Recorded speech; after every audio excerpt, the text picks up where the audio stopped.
Congratulations, you're an oarfish. You just won the genetic lottery, and by lottery, I mean you lost. Spectacularly. You're about to live the most embarrassing, cursed, absolutely ridiculous life in the entire ocean. And buddy, there's no refund policy on this nightmare. Let's talk about why Mother Nature absolutely fumbled the bag when she designed you. Okay, so you're born. Congrats! You're a baby oarfish. Already, you're off to a rough start because you immediately realize you're shaped like a shoelace.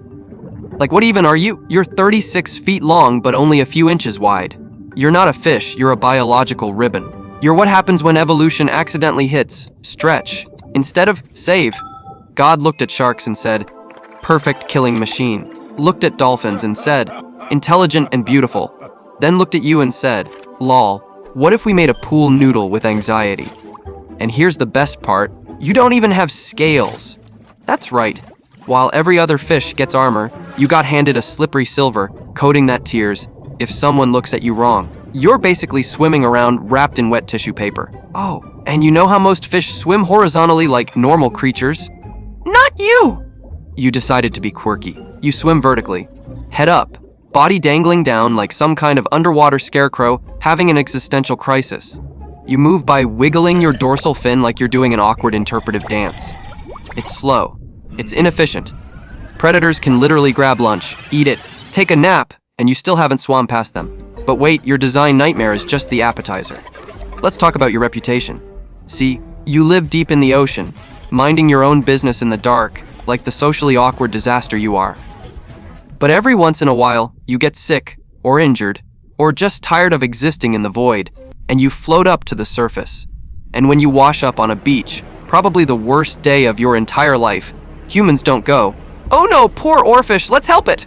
Nope, they go, oh my god, it's the doomsday fish! The world is ending! Everybody panic! That's right, you're literally called the doomsday fish, not the cool rare fish, not the majestic deep sea fish.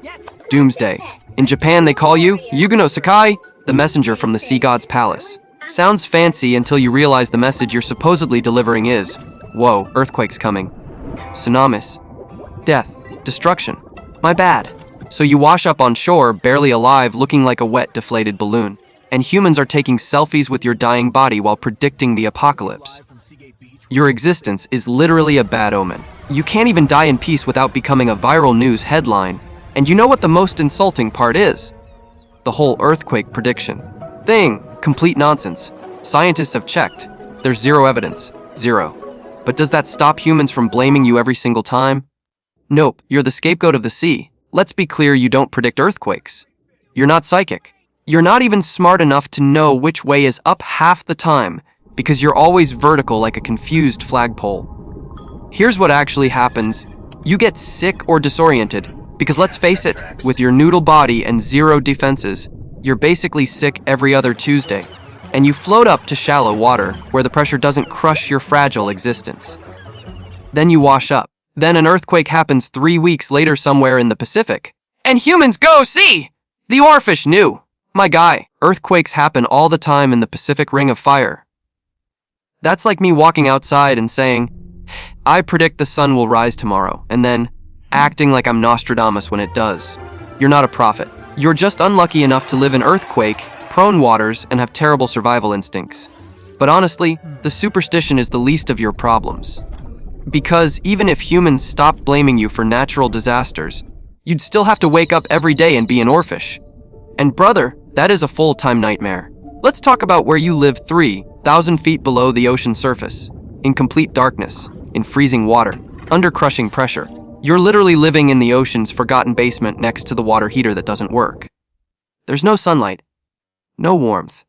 Just you, the void, and creatures that look like they were designed by someone's sleep paralysis demon. And what do you eat in this underwater horror movie? Giant squid? Seals? Other fish? Nope. Plankton. You're 36 feet long and you eat microscopic organisms. That's like being the size of a bus and surviving off breadcrumbs. You just float there with your mouth open like a sad pool filter, hoping enough plankton drifts in to keep you from starving. Do you know how humiliating that is? Sharks are out here hunting seals. Orcas are flipping great whites for fun. And you're basically underwater Roomba hoping dinner floats into your face. Oh, and let's talk about predators. Because guess what? Everything wants to eat you. Sharks love you. You're like a 30-foot sushi roll with no wasabi to defend yourself. Big fish, easy meal.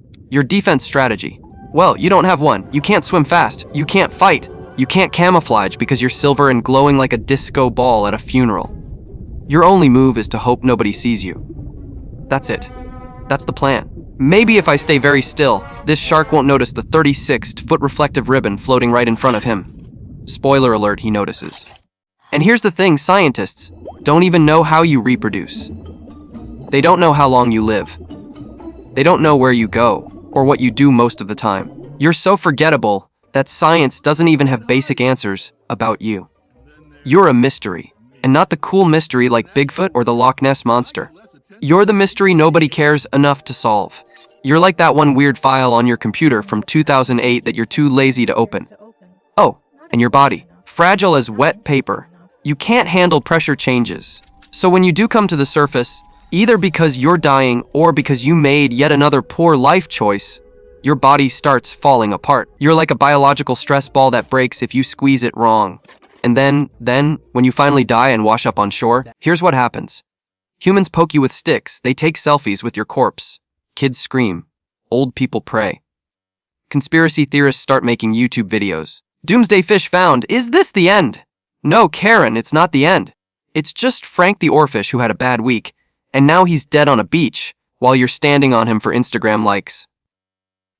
And after the photos and the panic, scientists come and take your body away to study it. Which, cool, good for research. But for you, you don't even get a proper burial. You get dissected and stored in formaldehyde. Even in death, you're an inconvenience. So let's review. You're born shaped like defective spaghetti. You live in the darkest, coldest, most depressing part of the ocean. You eat plankton despite being longer than a giraffe is tall. You have 0 defenses, 0 friends, and 0 respect. And when you die, humans blame you for earthquakes and use your corpse for social media clout.